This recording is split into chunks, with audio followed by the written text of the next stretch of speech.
ada ketika kita membutuhkan karyawan, ini gimana triknya ketika kita merekrut karyawan itu biar nggak ada ketakutan gimana cara gajinya, terus ini uang kita jadi berkurang. Nah, itu gimana kan? Nah, seperti yang tadi itu kan, kalau saya punya keyakinan bisa kita merekrut karyawan, bukan kita yang menggaji mereka sebetulnya. Bukan kita yang menggaji mereka, Tapi mereka yang memberi kita. mereka yang memberi kita. Ya, makanya kita tuh harus baik banget sama karyawan kita. karena karyawan kita adalah aset kita ya. Bukan faktor. Kan dalam teori bisnis itu ada yang menyebutkan karyawan adalah faktor produksi. Nah, kalau saya meyakini karyawan adalah aset. Kalau aset berarti kan milik kita. Ya. Kalau faktor produksi mah sesuatu yang dimanfaatkan untuk kita. Kalau aset memang milik kita, bukan hanya dimanfaatkan. Nah, seperti tadi bahwa di saat merekrut maka kita yang dibeli oleh mereka otomatis lah. Gimana maksudnya? Maksudnya begini, bisnis apa ya yang gampang? Karena kompleks sih, memang kompleks ya. Nah, seorang karyawan dia menghasilkan jahitan misalnya kemeja sehari 15 baju misalnya, ya 15 baju. Nah, dari 15 baju itu kan tentunya kalau kita jual itu kan ada profit tuh, ada keuntungan. Nah, yang kerjakan siapa? Kan mereka. Berarti di saat mereka menyelesaikan baju itu, berarti dia sudah berkontribusi untuk kita, untuk perusahaan sebesar keuntungan itu. Itu maksudnya. Karena kan si biaya kemeja itu sudah dihitung upah kerjanya, borongannya dan lainnya, termasuk HPP itu kan ada profitnya nanti. Nah, yang menghasilkan profit itu siapa? Bukan kita, karena kita tidak mengerjakan mereka. Nah, jadi kita yang diberi oleh mereka. Mindsetnya harus begitu dulu ya. Nah, terus pertanyaannya yang kedua adalah gimana caranya ketika karyawan ini otomatis kan orderan harus banyak nih.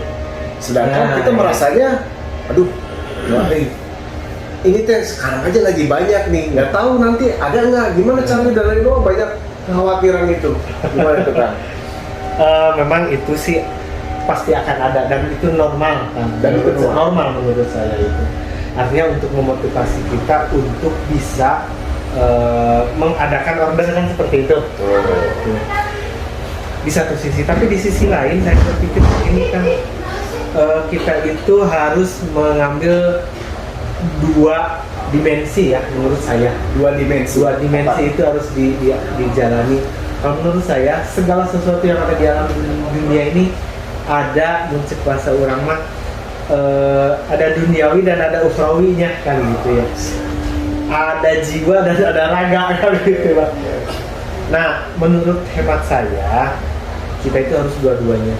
Nggak bisa kita berpikir hanya duniawi. Kita baca buku manajemen, apalagi sumbernya dari orang-orang yang materialistis ya. Walaupun itu di dalam praktek bisnis itu banyak juga benarnya ya.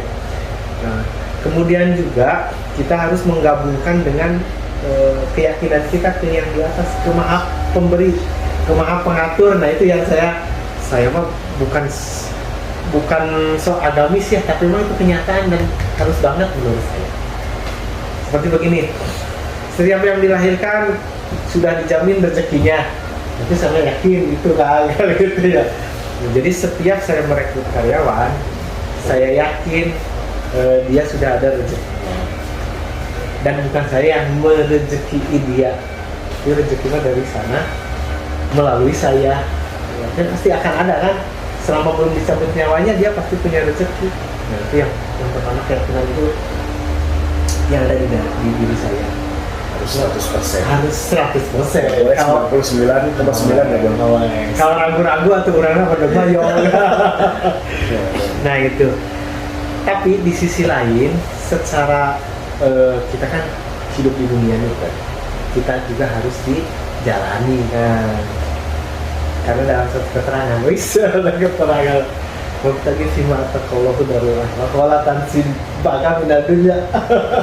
Apa artinya itu kan? Dan carilah untuk negeri akhiratmu, tapi jangan lupakan di duniamu. Kan gitu ya, Allah kan silakan dengan dunia. Akhirat dulu ya. Akhirat dunia dulu, dulu. iya. Kita kebalik. Kita kembali Dunia dulu jangan lupa akhirat. Kebalik. dibalik ya. Nah, jadi menurut saya yang pertama yakini dulu bahwa orang yang kita rekrut akan ada rezekinya lah. Bagaimana kita akan ada? Walaupun kadang-kadang merasa sulit atau tidak tergantung kita. Itu yang kedua, barulah jalannya ikhtiarnya yang ditempuh seperti itu. Tadi yang tadi itu kaitannya ayat tadi itu kemana tuh ayat? Nah, menurut hemat saya, ini kan kaitannya dengan merekrut orang nih. Kita itu ya harus yakin aja ya, karena memang kita bekerja kan ibadah ya, dan rezeki pasti ada dari sana. Gak mungkin kalau kitanya tidak yakin 100% dan kita tidak menganggap bahwa yang kita ikhtiarkan itu adalah ibadah atau mau nyambungnya. Nah, tapi di saat kita meyakini itu, kita tidak bisa menghilangkan ikhtiar duniawi. Kita juga harus belajar ilmu manajemen, belajar ilmu memasarkan, belajar ilmu bagaimana mengelola karyawan, itu kan ikhtiar kita. Nah, dengan seperti itu menurut saya, kita dengan belajar nih, yakin rezeki mah aya, tapi untuk belajar marketing memasarkan, kumaha anu memasarkan kan gitu. Artinya menurut hemat saya, kita yakin kita bahwa ini ibadah, menolong orang ibadah, merekrut orang juga kita yang diberi oleh karyawan kan sebetulnya. Tapi kita juga harus ikhtiar maksimal ya dengan cara belajar marketing yang baik, belajar manajemen yang baik. Nah itu kan dua-duanya jadi dua jalur gitu ya, maksud saya dua dimensi itu kan.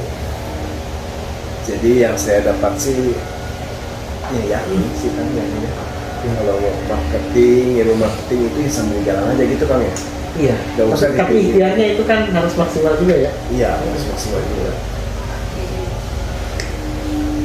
Nah, kan setelah ini kan umat tadi pernah bilang 15 orang yang sudah ada, terus bangkrut nih kan. Betul. Nah, ini bangkrutnya kita dengar apa ini? Nah tadi